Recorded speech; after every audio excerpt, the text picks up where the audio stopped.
Di talaga tumigil at hindi ako masuka. Tusok ako.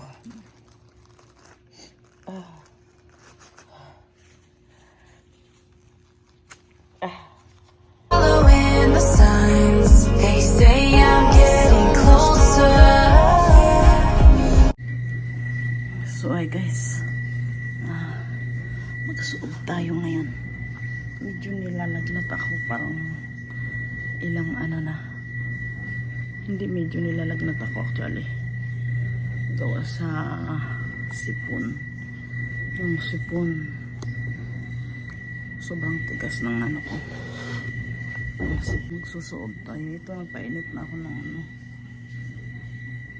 Painit lang ako ng tubig na nilagyan ko ting asin. Ito isusuob natin. Kasi sobrang sama ng pakiramdam ko, yung parang galing sa loob. Yung sipon ng tigas doon sa loob yun. So, magsusuob ako.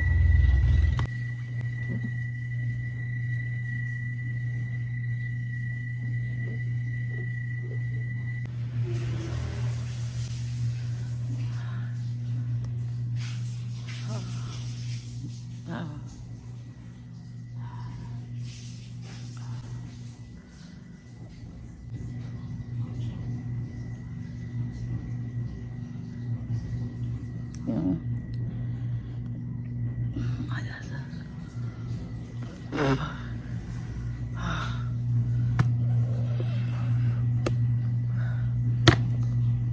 so ayan,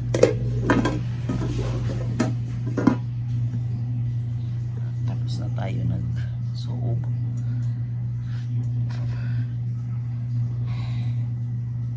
Grabe.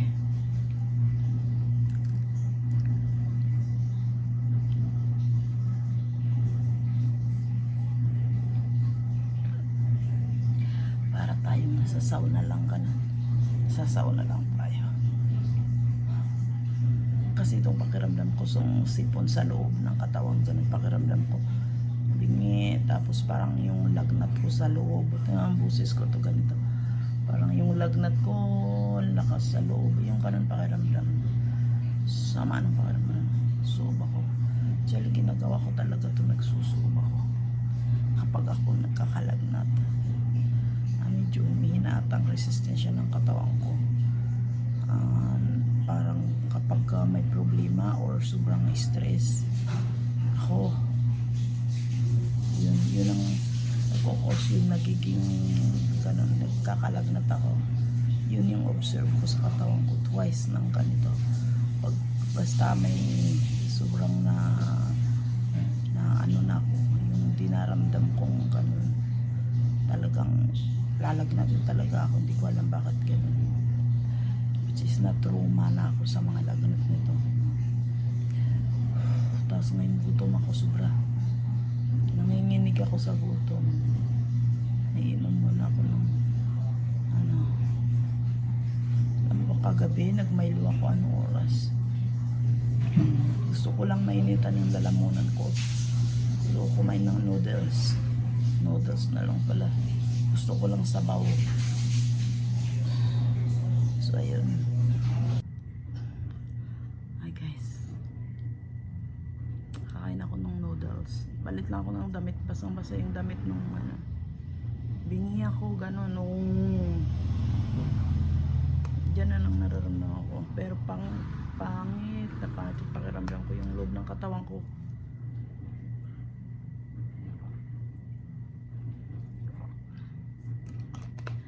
Nagluto ako ng noodles. Itong mga noodles naman ngayon, ang aalat ng noodles dito sa atin, ano. Naririnig nyo maingay tubig, yung binubuksan ko yung tubig. Nagluto ako ng noodles, tapos alat kasi dami-damihan ko na nga ng sabaw. Alam mo naman yung ano. Ayan. Dinamihan ko ng sabaw, nilagyan ko din ng itlog. Gusto ko lang mainitan loob ng katawan ko kasi ganun pakiramdam. Ewan ko ba't ganito to. Tila pag tumatanda ay humihina ang resistensya ng katawan.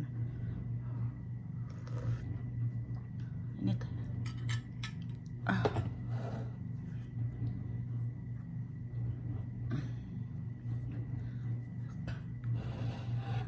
nagsalita ako sa parang bingi ako ganun. So yan, kain tayo.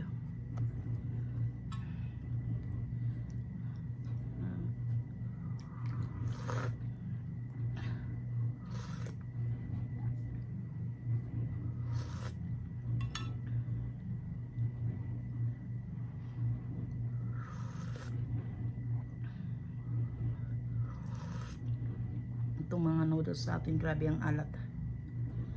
Wala, ang dami mo namang sabaw, parang nawawala naman lasa.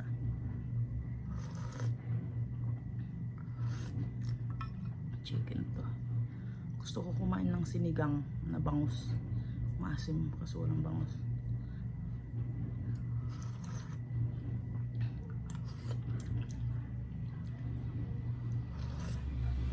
Basta sabaw lang, gusto ko lang sabaw.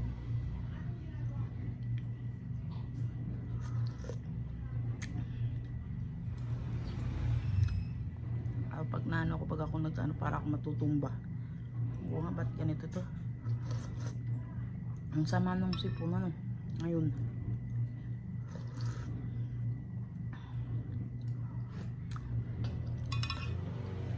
Kakailita lang, tapos pag ako naubo, nalalasahan ko na nano, nandidiri ako, na masuka-suka. Pero nung nagsuba ko, medyo okay din ang pakiramdam ko kahit pa paano. Yung nga lang itong pagkabingi ko pa, gawa sa sipon to. Wala ko iniinom gamot.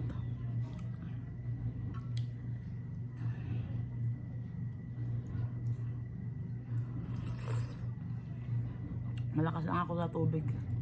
Dinaan ko lang sa tubig. Hindi ako nag-inom ng gamot. Pero pag di ko na talaga kaya,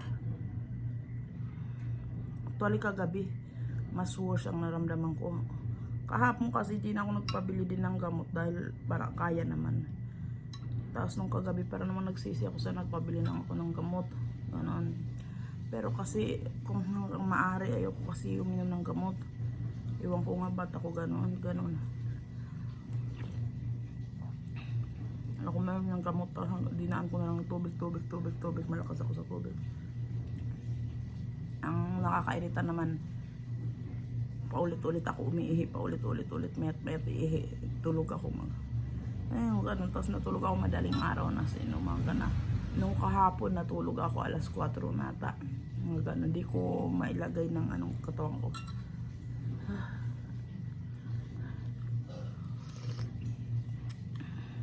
Tapos kagabi, hindi, nung nakarang araw di lang alas 4, alas 5 yun. Tapos kagabi yung mag-alas 4 nga kasi pinilit ko pa. Hindi ko mailagay ng maayos ang, alam niyo, kunting kwento ko lang. Natutruma kasi ako guys sa mga ganito.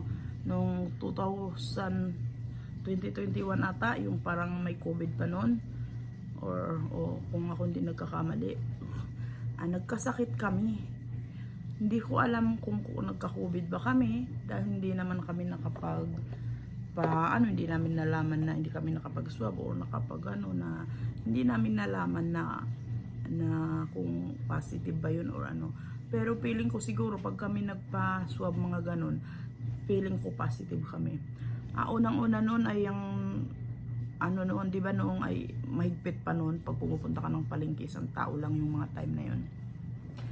Tapos itong asawa ko, unang-una siya, magpapasukan noon June, si Angel noon, magkikinder, ganun. Tapos yun, una, parang ganun ang asawa ko, una siya, nilalagnat siya, ganun, tapos umiiwas na siya, natutulog na siya sa taas, hanggang yung, parang worse na ganun, ng ano. So, ang ginawa namin, dahil siyempre, yung mga panahon na yun, si Angel, pinapunta namin na doon sa Kuya Ronald, sa kapatid ng asawa ko. First time lang namin na magkahiwa-hiwalay noon ng pamilya. Ang hirap, as in sobrang hirap. Kaya na trauma ako doon. Tapos nung, hindi ko din sabi ng kapatid ng asawa ko, pumunta na kami doon sa bahay nila, kasi nga baka COVID yung asawa ko.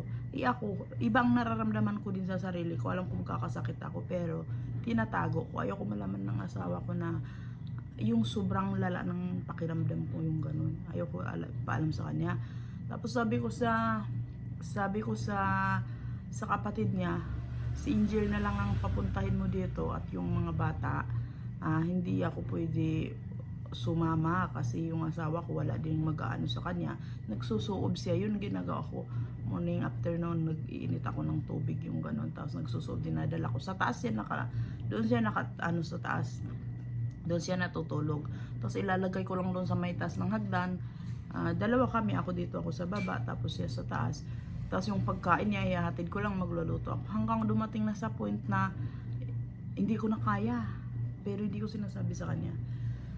Gumagapang ako sa hagdan para dalhin yung pagkain. Yung hagdan namin na yan, oh. Pakita ko lang sa inyo yung hagdan namin na yan. Ayan yung hagdan namin na yan. Actually, walang nakaalam na hindi ko alam kung nalaman niyang asawa ko yung nararamdaman ko nung time na yun. Pero feeling ko hindi. Dahil ayoko sabihin sa kanya na ganito nang nararamdaman ko dahil may lagnat na siya eh. Nilalagnat siya, tapos ayokong malaman niya na ako nilalagnat or kung nahawa ba ako sa kanya, yung ganun. Tapos hanggang yun na, nilagnat na ako, as in gumagapang ako sa hagdan. Yun ang sa akin, gumagapang ako para lang mailagay ko yung pagkain niya dun sa may taas at kunin na niya, lalabas siya sa kwarto. Hanggang dumating sa point na hindi ko na kayang tumayo, as in hindi ko talaga kayang tumayo. No choice ako dahil di na ako makalakad sa hagdan.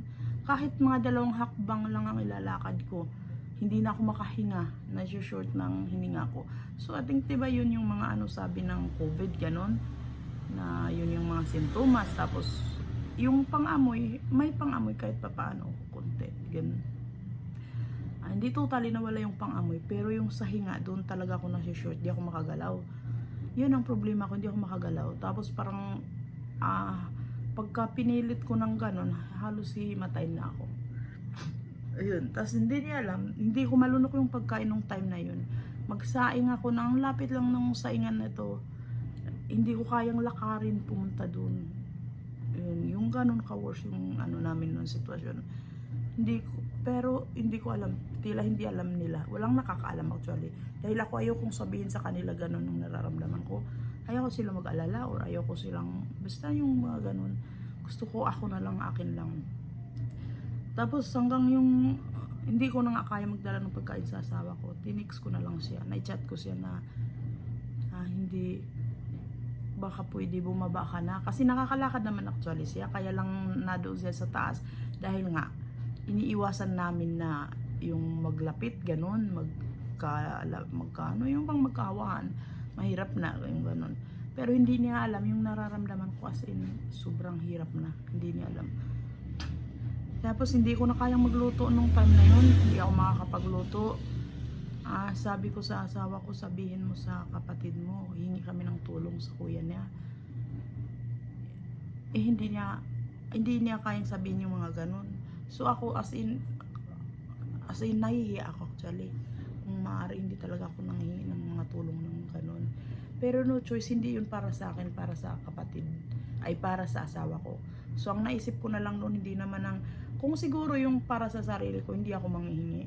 Pero dahil hindi ko kayang lutuan, hindi ko kayang magluto, yung asawa ko na doon siya sa taas, tapos di ko na kayang magluto, hindi ko kayang magdala ng sinat ko yung kapatid niya. Sabi ko,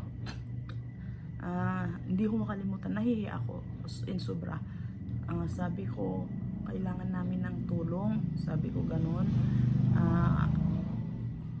Kailangan namin ng tulong ng pagkain, na yung lutong pagkain, kasi nga hindi ko na kayang magluto. Lutong pagkain, yung may sabaw sana, ganun. Yun ang chinat ko sa kanya. Walang tagal ko inisip yun. Hindi nawala sa akin, sobrang hiya ko yung himingi ako ng pero ang inano ko na lang sa loob-loob ko, hindi naman para sa akin ang hiningi ko, para sa asawa ko at kapatid naman niya yun. So yun na lang ang pinanghawakan ko dahil nahiya ako. Siguro kung para sa sarili ko, hindi ako manghihingi pag ganun. Dahil ang ginagawa ko, yung kanin na sa rice cooker, hindi ko kayang lunukin yan, hindi ko kayang kainin yan. nilagyan ko lang ng tubig. Parang maging lugaw lang yung kanin na yun. Lalagyan ko siya ng tubig, lalagyan ko lang siya ng no cubes. Yun. Pagkalagay ko cubes, yun na. Hayaan ko na lang siya. Tapos pagka gagapangin ko na dun, kukunin ko. Pero hindi ko din yun makain. Para lang may pagkain lang ako, para pag uminom lang ako ng gamot. Yun. Pero yung kapatid naman ng asawa ko ay nagpapasalamat kami nung time na yun dahil as in kailangan namin ng tulong. Walang yan, as in non-stop dadala yan ng pagkain, isasabit lang doon sa may gate namin na maraming ulam, mga ganon. As in, yun, yung ulam kasi dyan na lang magsasayang. Tapos ako, yung pamilya ko, hindi ko actually sinasabi sa kanila ganito ang nararamdaman ko. Pero sinabi ko na may lagnat kami at si Angel na sa kabila, ganito, ganyan. Pero hindi ko sinabi sa yung totaling nararamdaman ko na ganun na ka-worse. Tapos itong kapatid ko na sa Cavite, siguro instinct ka dahil nga kadugo mo. Nag-alala siya, walang isang pag naalala ko yung mga na yun, nung mga time na yun, sobra. Yung kapatid ko na sa Cavite, nagtatrabaho siya nung time na yun sa pabrika. Tapos nalaman niya na may lagnat kami, nagkasakit kami, ganon. Hindi ko sinabi sa kanya, pumunta ka. Dahil alam mo na yung mga time na yun, bawal ka magsabi na, pumunta ka dito, alagaan mo kami. Hindi po, hindi. Dahil paano kung kami positive at pupunta ka dito sa loob ng pamamahay namin, di mahawa ka namin. Which is yun ang ayaw ko. Pero yung kapatid ko, walang ganon. Pumunta, nakita ko na lang, dumating. Hindi niya masyado kabisado yung dyan sa dyan sa palengke na bilihan ng ulam dahil hindi naman siya lagi never siya napunta ng palengke ganun dahil hindi naman siya taga rito. Tapos ngayon pumunta siya sa palengke, bumili siya ng tilapia dahil ang iniisip daw niya pagdating niya na kailangan nga namin ng sabaw, bumili siya ng nandiyan na siya sa may gate na siya.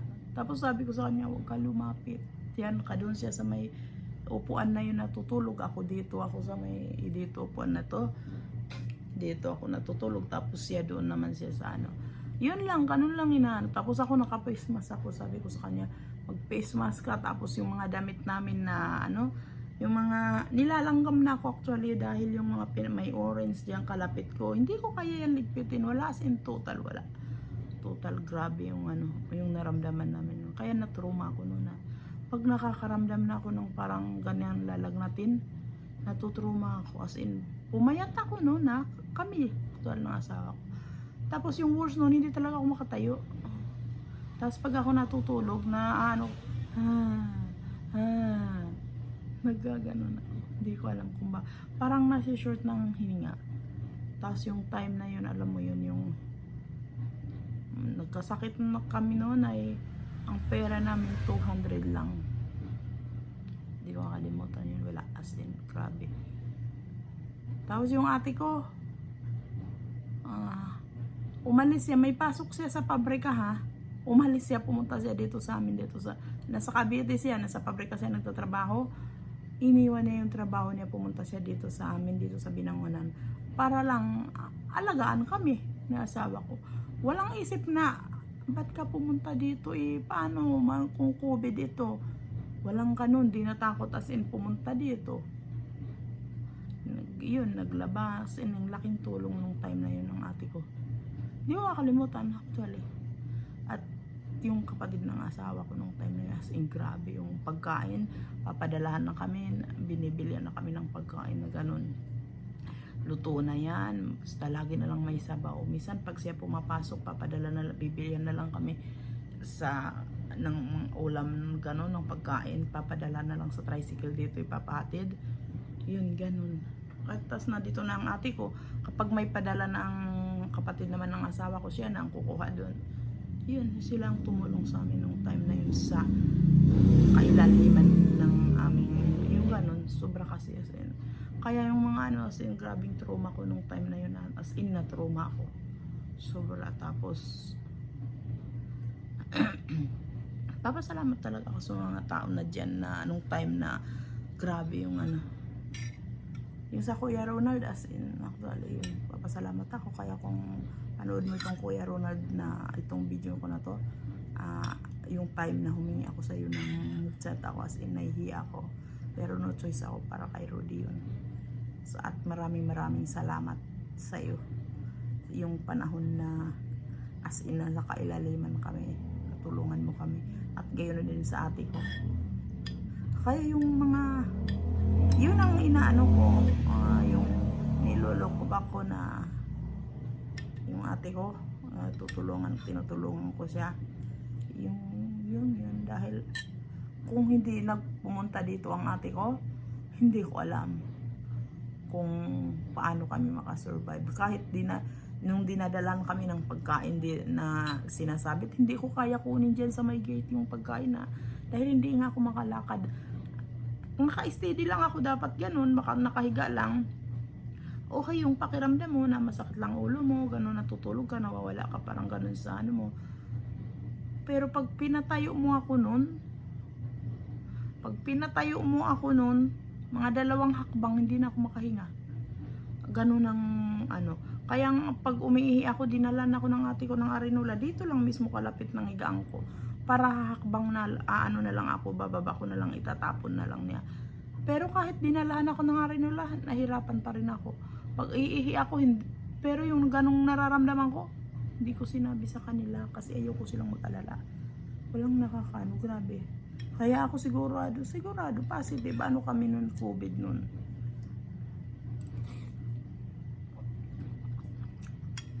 Hindi ko lang makalimutan talaga yun, grabe. Tapos yung ilang beses ako yung kanin talaga sa rice cooker. Para lang may malaman ang tiyan ko dahil nga umiinom kami ng gamot. Lalagyan ko lang ng tubig at no cubes talaga. Yun lang, walang iba kong. Para lang magkalasa yung kanin na yun, maging lugaw, grabe. So yun, kaya pag ako mga ganitong nararamdaman na sin, oh my God, di ko nakakalimutan yung grabe. So ayun, yun ang aking ayan, di talaga tumigil at hindi ako masuka. Tusok ako.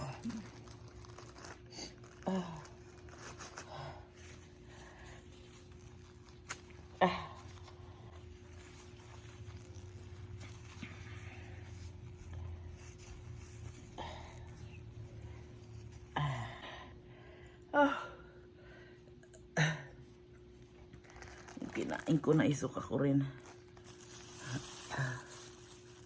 Hindi ko lang kung maraming plema. Feeling ko maraming plema. Gusto ko ipakita sa inyo pero nakakadiri. Maraming plema. Dito Miguel. Suka.